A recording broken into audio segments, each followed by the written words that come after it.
Hello friends, जय श्री कृष्णा। मैं doctor आशीष सोनी। आज हम एक ऐसी बीमारी के बारे में बात कर रहे हैं जिसे आपने अपने जीवन में एक ना एक बार ज़रूर अनुभव किया होगा। आज हम बात कर रहे हैं एसिडिटी की।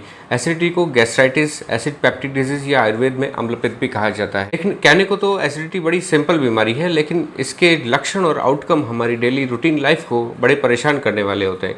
यूजुअली ये स्टमक में खाना 1 घंटे तक रहता है और इसमें नॉर्मल अमाउंट में एसिड और कई तरह के एंजाइम सीक्रेट होते हैं जो हमारे खाने को सेमी सॉलिड रूप में बदलते हैं और साथ ही प्रोटीन का डाइजेस्ट भी करते हैं। लेकिन इम्प्रॉपर डाइटरी शेड्यूल से, इम्प्रॉपर लाइफस्टाइल से, इम्प्रॉपर स्लीप से, एंजाइटी, स्ट्रेस से, एडिक्शन से और लंबे समय तक दर्द की गोलियां लेने से हमारे स्टमक की म्यूकस मेम्ब्रेन जो होती है उसमें सूजन आने लग जाती है, जिससे एसिड का सिक्रीशन बढ़ जाता है। इसे ही हम हाइपर एसिडिटी कहते हैं।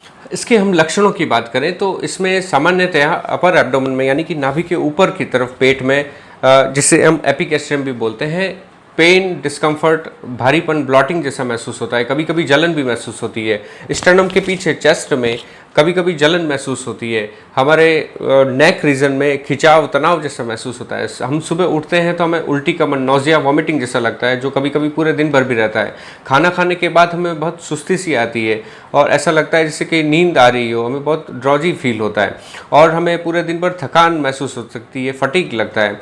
कभी कभी बॉडी में फीवरिश, यानी पूरी बॉडी गर्म जैसी महसूस होती है। हथेली और पंजे गर्म जलन जैसी महसूस होती है और फ्रंटल हेडेक होता है, यानी आंखों के ऊपर की तरफ हेडेक रहता है और आंखों के पीछे की तरफ भी जलन और भारीपन जैसा महसूस होता है। चक्कर भी बहुत ज़्यादा हमें आ सकते हैं और कभी कभी जब एसिडिटी ज़्यादा होती है तो ट्रेमर और फेंटिंग जैसी भी, बेहोशी जैसी भी हो सकता है। और अनयूजुअल सिम्टम्स में गले में सूखापन जैसा और प्यास हमें ज़्यादा लगती है, बार बार पानी पीने का मन करता है। तो ये सारे लक्षण एसिडिटी के हो सकती है। तो इस तरह की जो सिम्टम्स की इसकी डाइवर्सिटी है और सिवियरिटी है, उससे इसका डायग्नोसिस बड़ा मुश्किल हो जाता है और हम कुछ ऐसी बड़ी बीमारी मान लेते हैं कि कहीं हमें कोई बड़ी प्रॉब्लम तो नहीं हो गई है। हम बहुत सारे टेस्ट कराते हैं, लेकिन टेस्ट में भी जनरली कुछ नहीं आता है। सोनोग्राफी की बात करें तो यदि कोई दूसरी पैथोलॉजी नहीं है, केवल एसिडिटी है और स्टमक में अगर पैथोलॉजी है तो वो सोनोग्राफी में नहीं आती है। यदि कोई लीवर में पैथोलॉजी है, कोई गॉल ब्लैडर, पित्त की थैली में कोई पैथोलॉजी है, या रीनल स्टोन या कोई आंतों की सूजन की पैथोलॉजी है, तो उसमें अल्ट्रासाउंड में आ सकती है। अदरवाइज केवल और केवल अगर गैस्ट्राइटिस है, हमें स्टमक से रिलेटेड कोई पैथोलॉजी है, तो सोनोग्राफी में नहीं आती। उससे हम और ज़्यादा कंफ्यूज हो जाते हैं कि हमारी क्या बीमारी है। और एक्सरे एब्डोमेन में भी हमारे एसिडिटी से रिलेटेड कोई भी फाइंडिंग्स नहीं आती है। इसका एक ही टेस्ट होता है, वो है अपर जीआई एंडोस्कोपी, जो कि बड़ा मुश्किल टेस्ट होता है। हर कोई पेशेंट इसको कराना नहीं चाहता है क्योंकि प्रोसेस इसका टफ होता है। अपर जीआई एंडोस्कोपी में ईसोफेगस के लोअर एंड में और स्टमक में इरोजन्स और कुछ अल्सरेशन जैसे फाइंडिंग्स मिल सकती है। रूटीन ब्लड इन्वेस्टिगेशन में यदि कोई सेकेंडरी पैथोलॉजी नहीं है, लीवर से रिलेटेड कोई पैथोलॉजी नहीं है, तो ब्लड इन्वेस्टिगेशन में जनरली इसकी फाइंडिंग्स कुछ नहीं आती है। एसिडिटी अगर हेलिकोबैक्टर पाइलोरी नाम के बैक्टीरिया होते हैं, अगर उससे होती है तो हमें स्टमक में से बायोप्सी का पीस भी लेना पड़ता है, उससे उसकी डायग्नोसिस बन सकती है। जो एच पाइलोरी बैक्टीरिया से जो होने वाली एसिडिटी है वो काफ़ी सीवियर होती है। तो इसी क्रम में हम बात करते हैं आयुर्वेदिक ट्रीटमेंट की। Prevention is better than cure. जो भी इसके निदान है, जो डाइटरी हैबिट है, लाइफस्टाइल है, उसको सबसे पहले आपको सही करना पड़ेगा। अगर हम बहुत ज़्यादा चाय पीते हैं तो उसे हमें रोकना पड़ेगा। चाय ज़्यादा पीने से एसिडिटी का मुख्य कारण है। और साथ में अगर टॉबैको चेविंग करते हैं, गुटखा खाते हैं, तो गुटखा से भी एसिडिटी बहुत ज़्यादा बनती है, क्योंकि गुटखे से हमारी जो हम बार बार उसको थूकते हैं तो सलाइवा साथ में चला जाता है और हमारे भोजन में सलाइवा नहीं जाता है। इसी वजह से एसिडिटी ज़्यादा बन जाती है। गुनगुना पानी हमें ज़्यादा पीना चाहिए। ठंडा पानी, फ्रिज का, अगर जिसे एसिडिटी ज़्यादा बनती है उसे फ्रिज का पानी नहीं पीना चाहिए।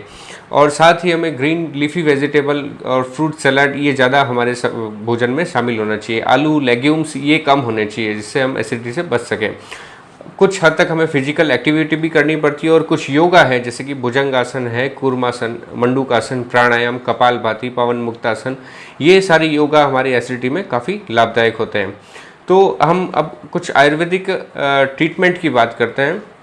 उसमें सिंगल हर्बल फॉर्मुलेशन में हम एक मुलेठी की बात करते हैं। मुलेठी का छोटा सा 1 इंच का टुकड़ा अगर हम मुंह में रख करके चूसते रहें तो हमारे अल्सर में, हमारे पेट की एसिडिटी में बहुत राहत मिलती है। छोटी हरड़, जौ हरड़ भी बोलते हैं, उसको भी हम मुंह में लेकर के चूसते रहें तो उससे भी हमें बहुत आराम मिलता है। जिस एसिडिटी से जिसे बार बार मुंह के छाले हो जाते हैं, उसमें भी हरड़ और मुलेठी बहुत अच्छा रोल करता है, क्योंकि इनकी अल्सर हीलिंग कैपेसिटी रहती है। साथ ही में हम शतावरी का पाउडर या आंवले का पाउडर हम डेली रूटीन लाइफ में भी ले सकते हैं एसिडिटी से बचने के लिए। लेकिन आज मैं आपको एक हर्बल कंपाउंड जो मेरा फेवरेट है वो बताने जा रहा हूँ, जिसे हम कहते हैं अविपत्तिकर चूर्ण। अविपत्तिकर चूर्ण एक ऐसा हर्बल फॉर्मुलेशन है जिसे रेगुलर यूज़ किया जा सकता है, एकदम सेफ होता है। इसमें त्रिफला, त्रिकटु, मुस्तक, विडंग और मिश्री, ये सब कंपाउंड्स होते हैं जो हमारे पेट में अंदर जाकर के अल्सर को हील करते हैं और एंटी इन्फ्लेमेटरी प्रॉपर्टीज़ रखते हैं। अविपत्तिकर चूर्ण को बच्चे, बूढ़े, किसी भी एज ग्रुप में हम ले सकते हैं। अविपत्तिकर चूर्ण हम लंबे समय तक भी ले सकते हैं, ये सेफ रहता है। इसमें निशोत नाम की दवाई होती है जिसे हम कॉन्स्टिपेशन में भी काम करते हैं, जो लैक्सेटिव भी होती है। तो एसिडिटी के साथ अगर हमें कॉन्स्टिपेशन रहता है तो भी अविपत्तिकर चूर्ण बेहद फ़ायदेमंद रहता है। लेकिन डायबिटिक पेशेंट को अविपत्तिकर चूर्ण नहीं लेना चाहिए, क्योंकि इसमें मिश्री होती है। यदि डायबिटिक पेशेंट है, एसिडिटी की प्रॉब्लम ज़्यादा है, तो आंवले का पाउडर सर्वश्रेष्ठ होता है उनके लिए। और अगर अविपत्तिकर चूर्ण में से मिश्री हटा करके दूसरे कंपाउंड्स का फॉर्मुलेशन बनाए तो वो भी डायबिटिक पेशेंट के एसिडिटी में बेहद फ़ायदेमंद देता है। एसिडिटी अगर मॉडरेट टू सीवियर है तो अविपत्तिकर चूर्ण के साथ में और भी कंपाउंड्स हम देते हैं। और बहुत ज़्यादा एसिडिटी होने पर हमें पंचकर्म, उसका शोधन कर्म भी किया जाता है, जिससे 100% एसिडिटी क्योर हो जाती है। So it is all about acidity. If you like my videos, then please share as much as possible and subscribe my channel. I will be constantly giving you information about health, disease and Ayurveda. Thank you.